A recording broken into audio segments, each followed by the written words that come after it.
Wah, ternyata makan malam membantu untuk menurunkan berat badan dan kadar gula darah. Kok bisa ya? Nah, penasaran nih, yang tadi kan belum terjawab ya. Dok, katanya nih ya, kalau kita makan malamnya terlalu banyak ya, dapat membuat kita rasa lebih lapar di pagi hari. Ini fakta atau mitos? Nah, ini mitos sebenarnya, Dok.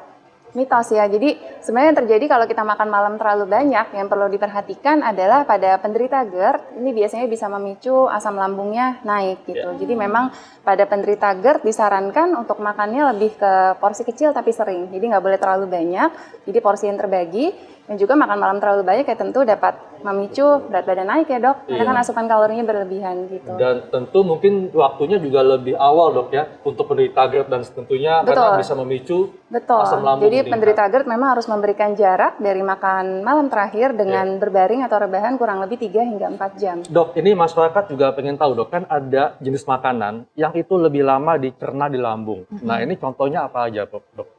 Ya, mungkin kalau misalnya untuk makan malam sendiri tadi yang lebih sulit untuk dicerna adalah makanan yang terlalu tinggi akan lemak ya, Dok. Karena lemak ini lebih sulit dicerna oleh saluran cerna kita. Jadi mungkin untuk malam tidak boleh yang namanya mengkonsumsi makanan yang digoreng, yang mengandung tinggi akan santan, karena memang lemaknya cukup tinggi ya. Gitu. Oke, nah ini Dok, kita kan lagi ngomongin makan malam. Mungkin untuk bagi kita yang memang hidupnya gitu ya, aktivitasnya itu memang dari pagi sampai sore, terus kemudian malam kita udah bisa beraktivitas di rumah dan kemudian tidur.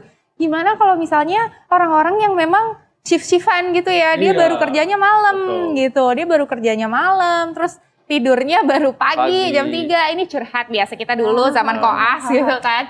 Nah itu gimana nih, Dok, misalnya makannya jam 6, kemudian kan pasti dia melek nih jam 12 sampai jam 3 pagi gitu misalnya. Apakah itu menjadi apa ya, makan pagi kah atau makan malamnya jadi double? Apa enaknya pilihan makanannya gimana? Silakan. Ya berarti kayak gitu kan jadwal makannya jadi berubah ya, Dok. Itu berubah jamnya gitu. Tapi tetap harus perhatikan ya, makannya tetap harus teratur. Mungkin kalau jarak antara makan ke satu dengan makan berikutnya, mungkin bisa berikan jarak kurang lebih sekitar 6 jam. 6 jam. Dan juga diantaranya mungkin bisa ada diisi dengan selingan, Dok. Tapi cemilannya tentu pilih yang sehat ya. Betul. Gitu. Jadi yang rendah kalori, mungkin yang mengandung serat, protein, yang tidak terlalu tinggi kalorinya. Betul. Jadi berarti kembali lagi tadi ya, Dok ya, jenis, jumlah dan juga jamnya tuh harus diperhatikan. Karena kadang-kadang kalau kita tidak memperhatikan ketiga itu, kadang-kadang gini, Dok, aduh yang penting asal makan deh, yang penting diisi aja. Nah yang gitu-gitu tuh ya, yang kadang-kadang kepikirannya jadi malah bikin makin melar lah, meningkatkan risiko diabetes dan sebagainya. Oke.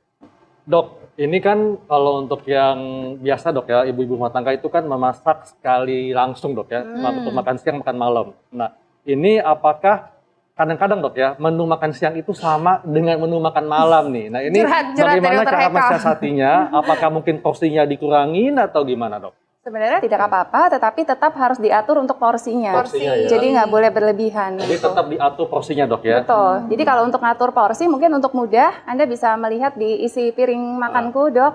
Jadi yang satu piring kita bagi menjadi 2 bagian.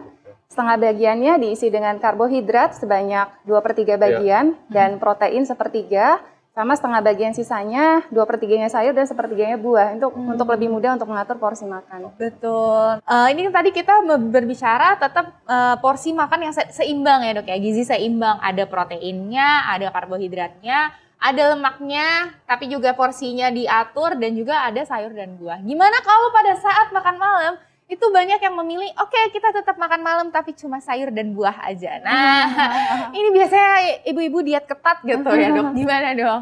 Nah, kalau itu saya tidak setuju ya. Karena tetap yang namanya orang menjalankan diet, yang penting defisit kalori tetap berat badannya pasti akan turun. Tetapi tujuan kita untuk diet pertama kali kan tubuh kita ingin sehat ya. Kalau ingin sehat, selain jumlah kalori yang harus diperhatikan, tetap jenis makanan yang dikonsumsi juga harus diperhatikan. Kalau hanya konsumsi sayur dan buah, artinya hanya menambahkan vitamin dan mineral saja untuk tubuh. Tapi tubuh kita tetap membutuhkan karbohidrat, tetap butuh protein, tetap butuh lemak gitu. Jadi yang baiknya memang untuk per kali makannya, kebutuhan zat gizi yang dikonsumsi juga harus beragam dan juga seimbang. Nggak boleh hanya sayur dan buah saja gitu, Dok. Oke, nah Dok, ini berarti banyak banget ya informasinya ya. Tapi pasti masyarakat tuh pengen nih, Dok, dirangkum ya, Dok ya.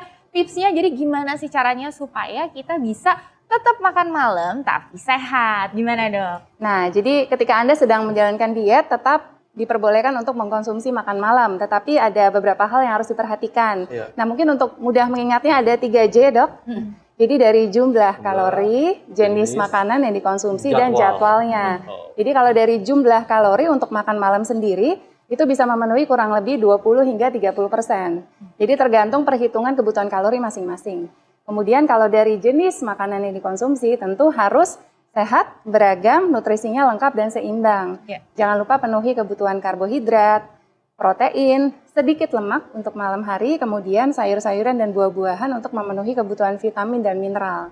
Lalu untuk jadwalnya sendiri untuk makan malam, itu disarankan sekitar pukul 6, terakhir banget mungkin pukul 8 malam, atau dapat dilakukan 3 jam sebelum kita tidur. 3 jam sebelum kita tidur. Dan tentunya makan malam akan membuat kita mencegah makan lebih banyak ketika pagi hari, Dok.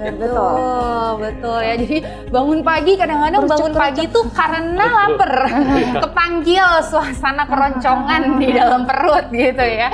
Terima kasih baik, banyak, Dok. Terima Dokter. kasih untuk penjelasannya. Kita jadi seneng banget ya. Dan jangan lupa nih, selalu saksikan Hidup Sehat TV One tiap hari Senin sampai Jumat jam 9 pagi hanya di TV One. Dan kami pamit, Dr. Hekal. Saya Dr. Renita Arlin, Indonesia, hidup sehat.